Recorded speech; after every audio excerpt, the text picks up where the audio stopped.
One of the most important things to get to grips with is how sound waves interact with each other, as just about all the sound we listen to and work with is a collection of many different waveforms, each with their own frequency characteristics, and all happening at the same time, such as the instruments in a band. Even if we attempt to collect these sounds separately from each other, everything you capture will still be made up of multiple frequencies and harmonics. Just strum a chord on a guitar and you'll see what I mean. No neat waveforms there. A lot is going on. Not a problem, you might say. I've got a good microphone and it sounds great when I get it in the right position on the instrument. But what happens when you add another microphone to get stereo? And what happens if you're recording an ensemble all at the same time and in the same space? And what about something that requires multiple microphones, such as a drum kit?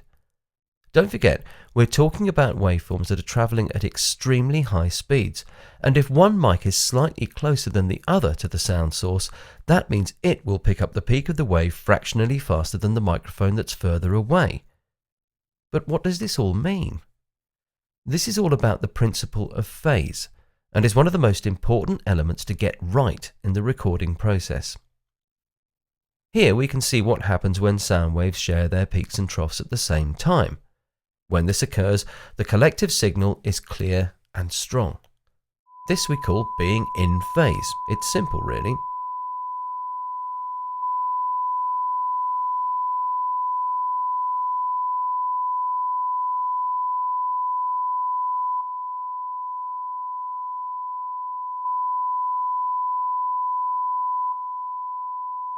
But let's reverse the situation.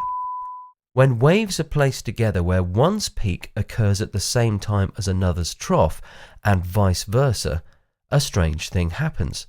They cancel each other out. Remember that the peaks are positive and the troughs are negative. And what happens if you add a positive to an equal value negative? You get a big fat zero. Well, for us, this means that no sound is produced. You're literally playing silence. Now, this effect is called being 180 degrees out of phase.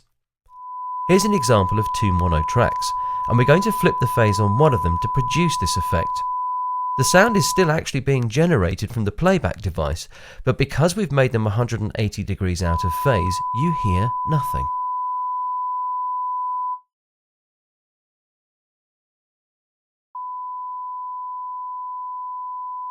And finally, we have an example of waves whose peaks and troughs occur at varying times. When these are added together, the varying phase relationships that happen between them leads to a new wave shape.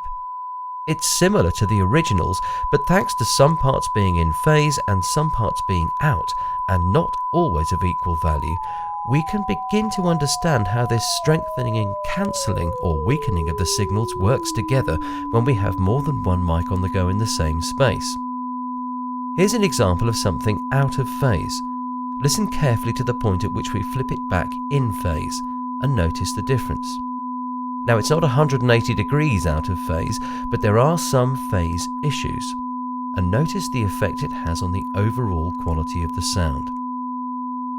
Next up, we're going to look at sound systems and what they actually do.